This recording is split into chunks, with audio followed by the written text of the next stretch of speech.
Thank you, Madam Chair, members of the board, and to our Henry County community. Welcome to the study session of the Henry County Board of Education for the month of October in 2022. And it is hard to believe we are wrapping up the first 9 weeks of the school year and really headed halfway through this first semester, which is actually pretty much extraordinary. And so I want to actually start out by acknowledging that October does represent Principal Appreciation Month across the country. There are no words, there are no images, there are no videos, literally, that adequately could express how significant the role of a principal has become in today's society. And we really want to lift up the principals in Henry County schools, specifically knowing that they have carried their local communities on their shoulders over the past 2 years, and as we emerge from the most disruptive season in public education, in order to ensure kids thrive, families thrive, so communities can thrive. That's what principals in Henry County do.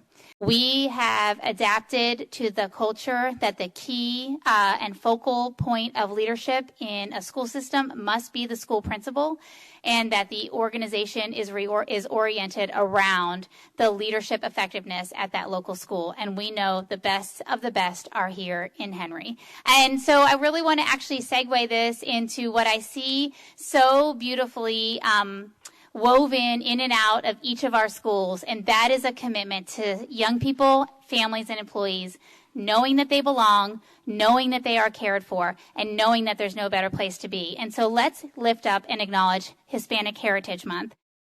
So we have a very diverse student body. We wanted to be really deliberate about celebrating the different cultures in our school. So 2 of our Latina teachers got together and decided, well, it just so happens to be Hispanic Heritage Month that's coming up, so let's start there. So they had a mural competition wherein all of the grade levels had, they got to choose a country, and they decorated portions of the hall. We had done this in the past, but this is the first year we had gone this big. Celebrating Hispanic Heritage Month has meant a lot to our Latin parents and our Latina students, and it shows our community at large that we recognize and we celebrate our differences in our culture. So how do we say good morning in Spanish? Thank you. Please. In addition to this Hispanic Heritage Month celebration, we also have Native Americans Month and then Black History Month. So our goal is to go as big as we have done it this time, so that everybody feel included and we get to celebrate everybody as well. Feliz Mes de la Hispanidad. Happy Hispanic Heritage Month. A really special touch at Dutchtown Elementary School, but I also happen to be at Stockbridge Elementary School, and the absolute extraordinary decor that every teacher did on their doors is remarkable. So check them out on social media. And Dr. Bradley and I were talking about his experience at Fairview Elementary School, who seemed to have rivaled that extraordinary commitment to celebrating our Hispanic community in Hispanic Heritage Month. And I was at Tussa Hall Elementary School last week and am starting to see these glimpses of our strategic plan even in advance of when we move to our elementary school students having access to a world language. We saw that there at Dutchtown and Tussa Hall. I got to check out their Spanish specials that is already underway. So our Hispanic Heritage Appreciation and Recognition Month is happening all throughout our community. And it really also is a season that we get to segue from that and celebrate our bus drivers. It is National Bus Safety Month, and coupled with that is Bus Driver Appreciation Month. And next week, our bus drivers will be wearing a different color shirt each day in recognition of the very different and unique roles that they contribute to kids staying safe while coming and going from school. We know that our bus drivers are our children's first teacher. They are the first smile and the last smile of the day. And we do love bus drivers here in Henry County Schools, and we are thankful for them in the early dawn of that morning to the sun setting every afternoon. You see our bus drivers making public education possible for kids. So we thank you to our bus drivers. And then finally, October is in Henry County when we lift up our Teachers of the Year. And so it is time for the drum roll and the teaser to start thinking about how our best and brightest in public education serve as teachers in our classrooms. And so take a look as our semifinalists were announced. We're about to go surprise the semifinalists for the Teacher of the Year. Ready? We are here to congratulate you because you have been recognized as a semifinalist for the district's Teacher of the Year.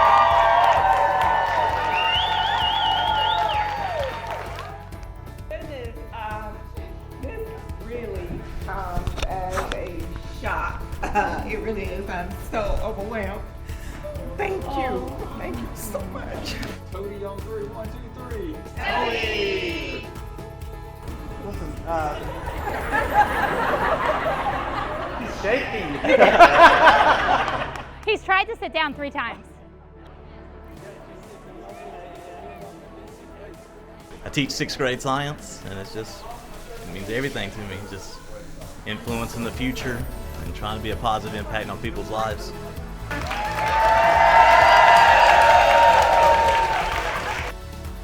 Christy? Out of the 3,000 teachers in this district, 6 are recognized as our top semifinalists of the year. Congratulations. Well, I just really love what I do, and I've been doing this for 20 years, and there's nothing else I'd rather be doing. Art is my passion. These kids are my passion. And so I'm just really thankful for this. Thank you. I don't know what to say.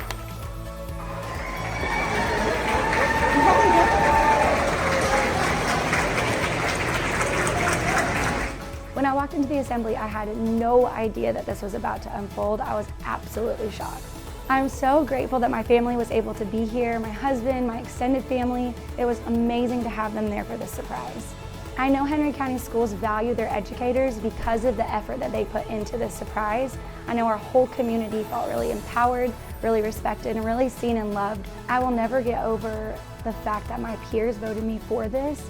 These are some of the best educators, not only in our school, not only in the district, but in the entire state. And so I will never get over being so honored and so respected that they chose me for this. Is Miss Russell here?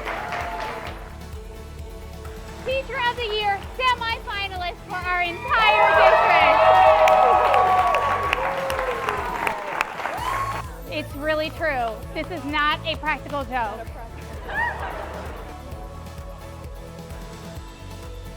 I was speechless. Very surprised. I've been teaching for over 30 years and nothing like this has ever happened to me before. Teaching can be a hard job, but no job is hard when you love what you do. And I love what I do. Is the Teacher of the Year here? She is. Oh, yeah.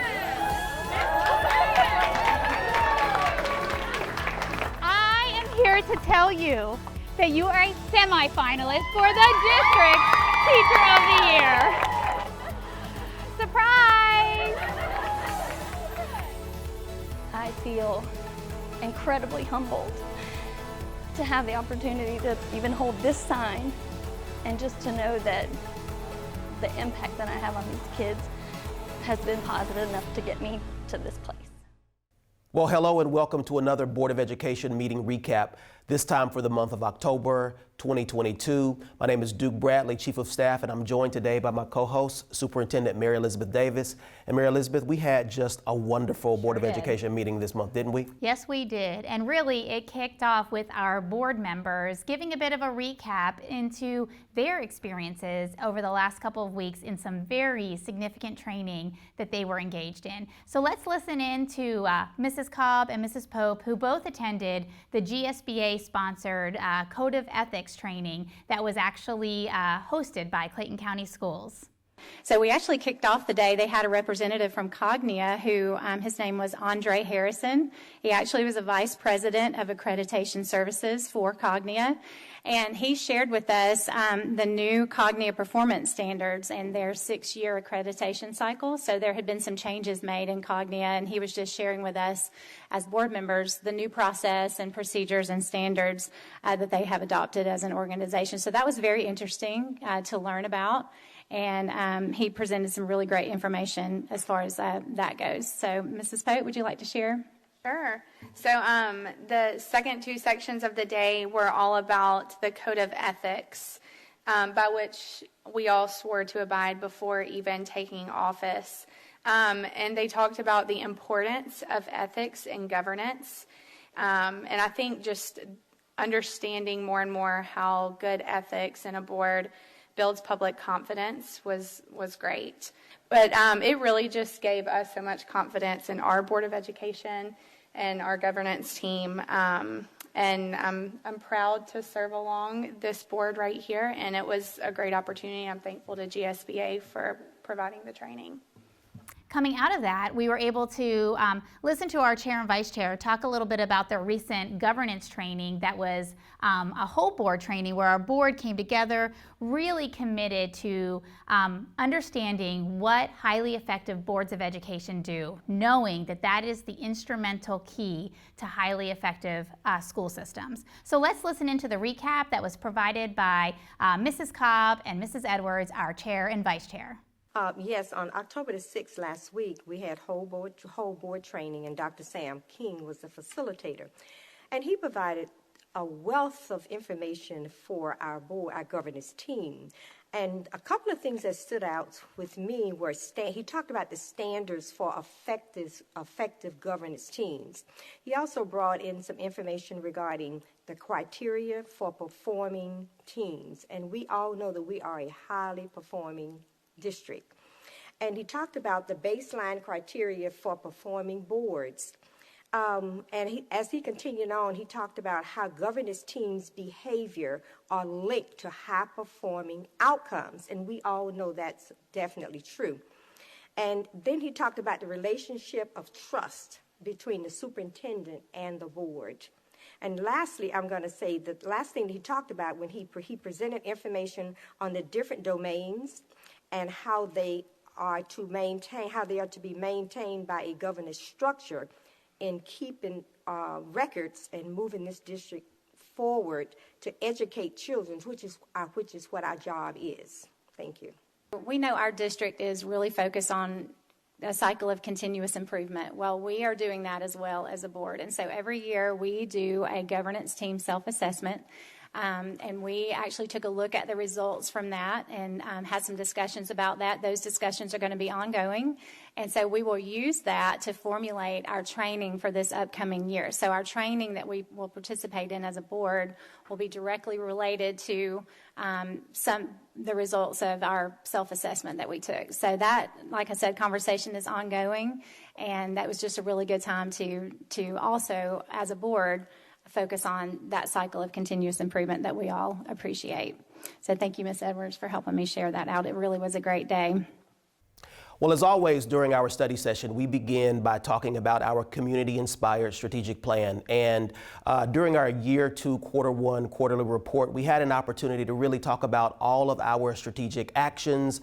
But really, we had an opportunity to talk about growth and replacement, which has been something that our board obviously values, but has been also a part of the systems that we use to deploy to make sure that all of our schools have all of the resources that they need on a continuous and ongoing basis. Yeah, you know what we heard from our community really now 2.5 years ago was this desire to see and know when would equipment and furniture in classrooms be refreshed and replaced? When would there be an opportunity for some of the more modern technologies and furnitures to be inside our school buildings?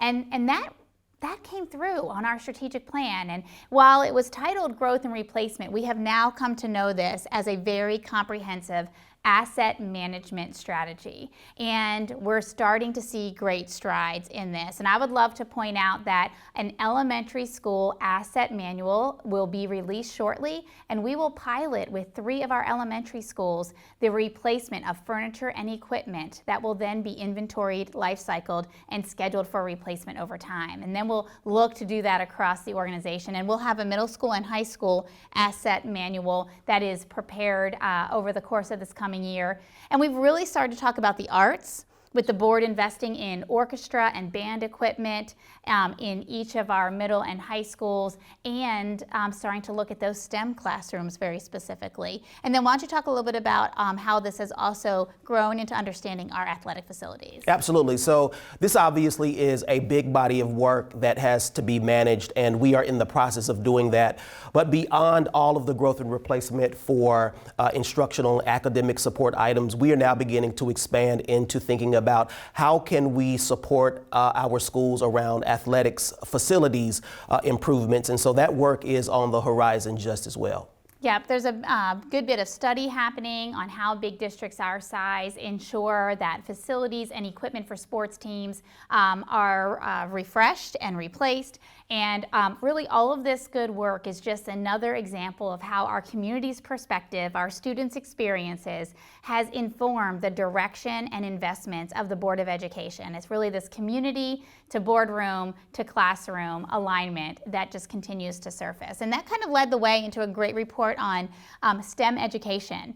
And again, our community calling for more opportunities with robotics and coding, engineering and science and mathematics starting in those early elementary years. And so let's talk a little bit about what has been delivered and what experiences our kids are now having. Well, our Chief of Learning and Performance, Tamarian McCreary, really gave a powerful update about STEM in classrooms. And as we know, STEM has been a part of what this community has actually called for. And what we were able to really share with the Board of Education is that so much of these STEM learning opportunities are beginning to actually manifest in classrooms. We have STEM equipment. We have students that are engaging in experiences that they never have had before. And so this is really the materialization of our strategic plan actually coming to life into classrooms. That's right. The board invested in a STEM specials teacher for every one of our 29 elementary schools, a $600 supply budget for every elementary school, and we are in process for that furniture and equipment that aligns with the asset management strategy that the organization is embracing. In addition, the board has committed to every middle school now having a computer science course, and that will also continue into high school in the next couple of years as called for in our strategic plan.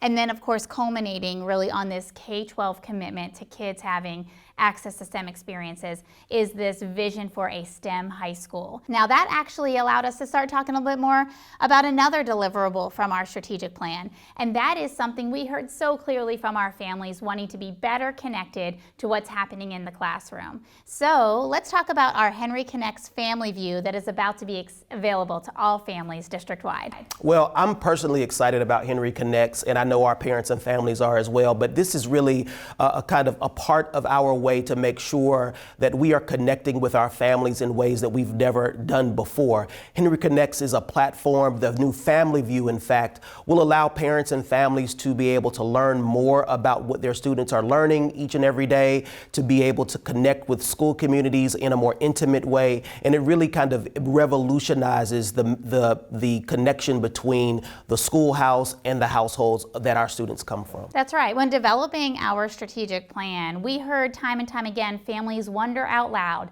how could they extend learning from the classroom to the living room? How could they know what resources would be best to use to support the instruction of that grade level and make sure those home connections were really found?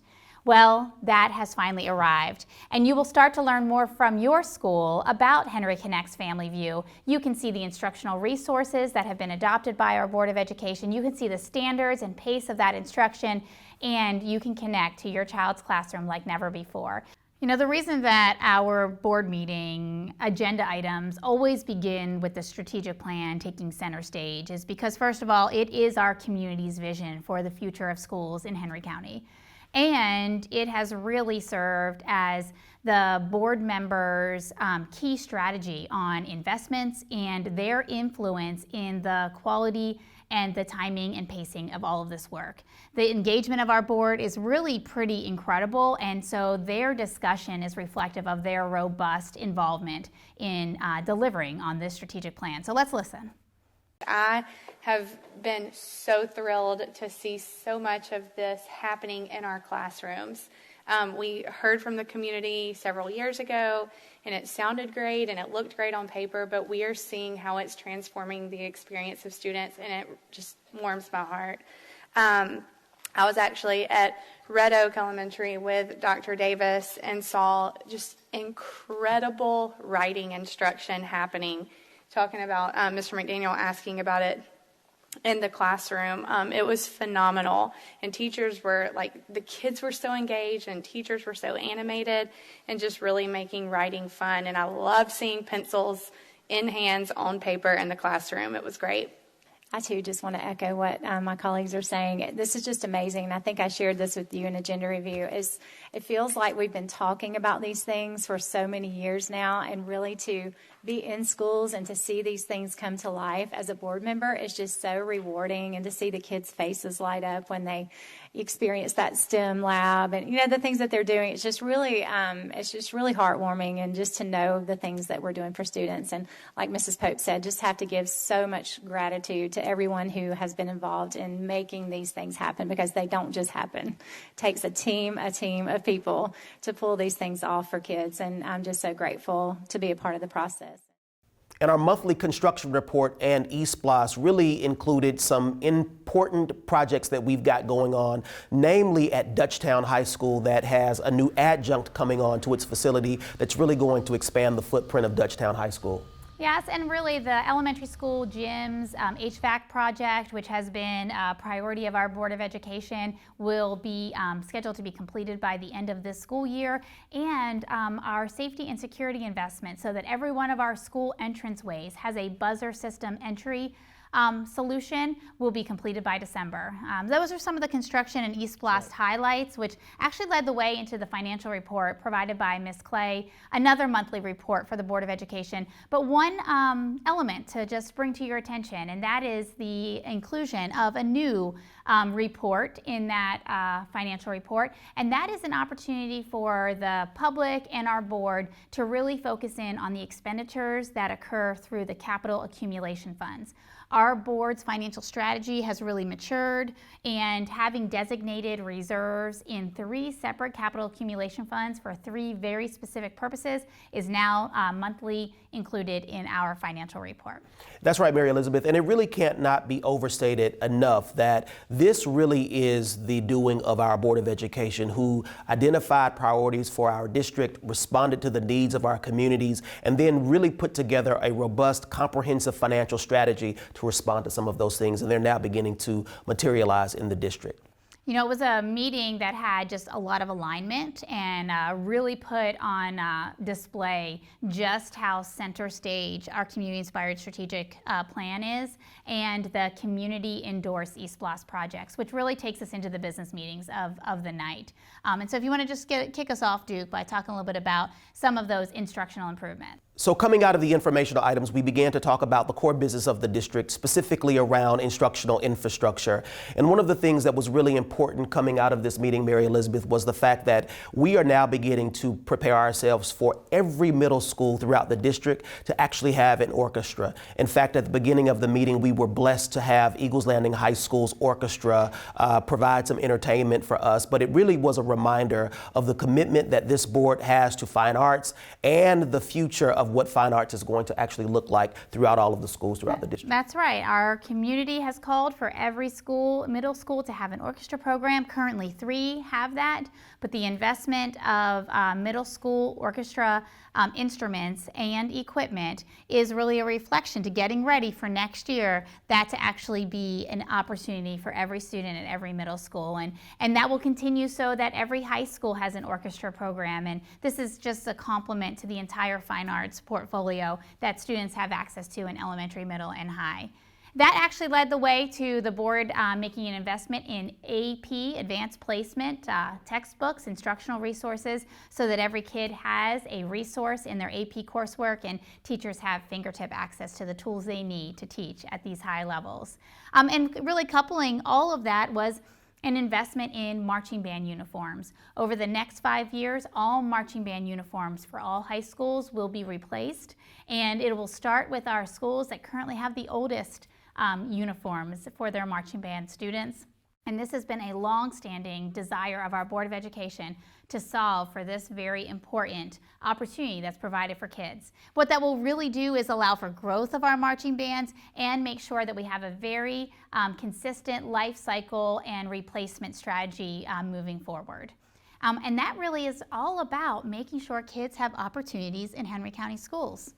That's right. I mean, as you know, the theme that runs throughout every strategic action in our 5-year community-inspired strategic plan is access, opportunities, and outcomes. And so much of the work of this Board of Education is in direct alignment with those expectations.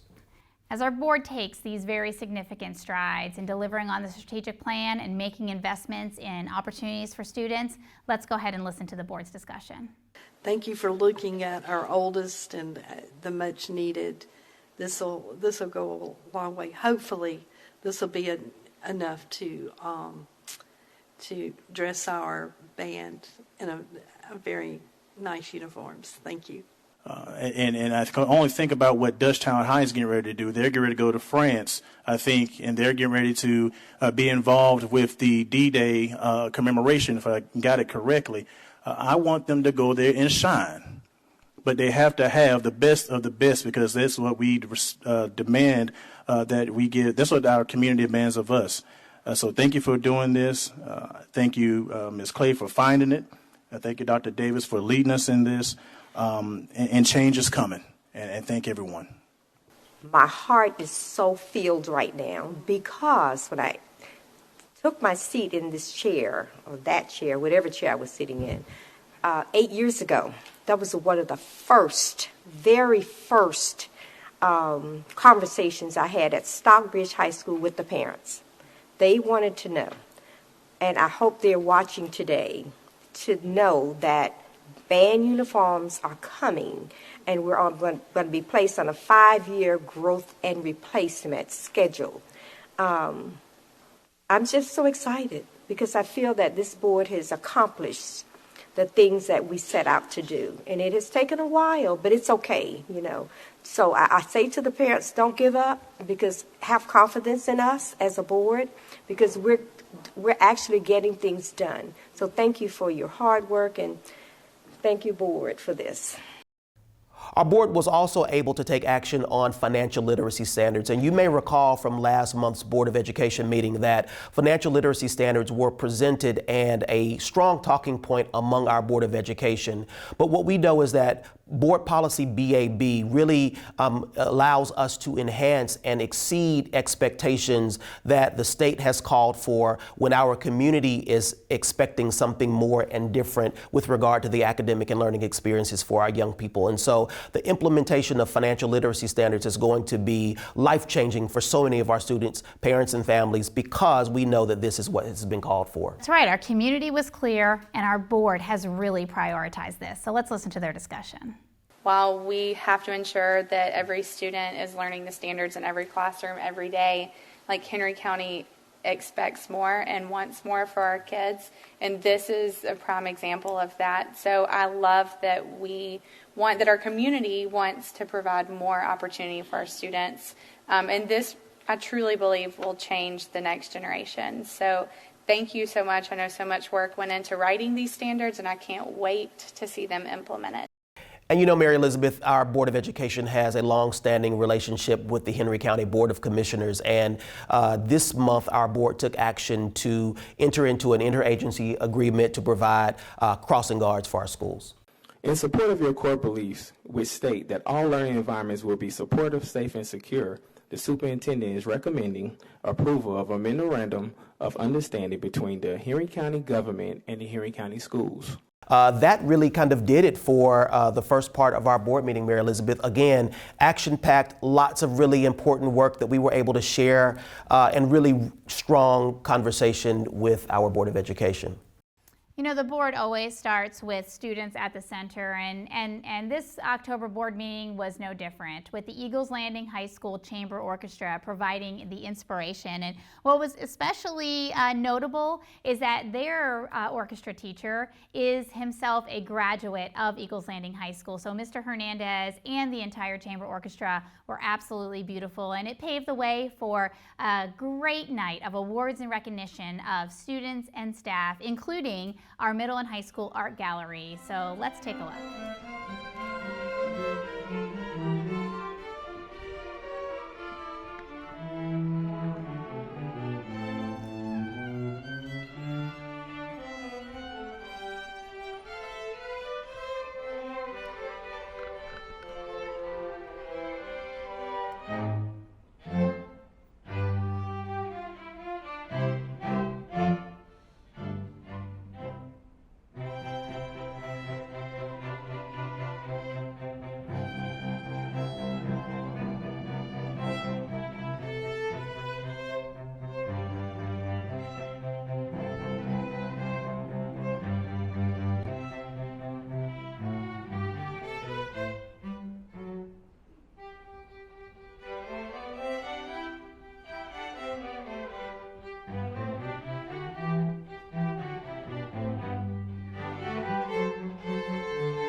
And so, Mary Elizabeth, awards and recognition obviously is something that I know that you really look forward to for every board meeting. And we had an opportunity to really recognize schools who actually have athletes who are performing not only on the athletic field, but also in the classroom. And so we had Hampton High School to come and receive an award in recognition for the work that they've done as a scholar athlete community. That's right. I think they had the highest GPA of all athletic programs in Henry County, but our athletic program GPA average is 3.3, and that's really just remarkable. Students and athletes always prioritizing academic success first.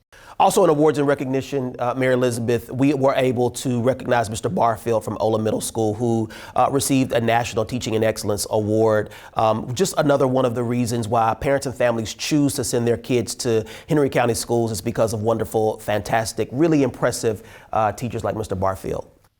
The final recognition for the night was a recognition for the entire district. It was an international award, first of its kind for Henry County schools to receive, and in competition with very well-renowned companies and institutions across the country. But Henry County Schools was recognized by IMS Global for the design and the production of Henry Connects, both Teacher View and now Family View. I believe it's really a recognition our entire community deserves, because it was from the priorities of teachers and the perspectives of parents that Henry Connects was ever even developed. And how could we wrap up this Board of Education meeting without recognizing some new team members who are going to be joining the Henry County Schools family? That's right.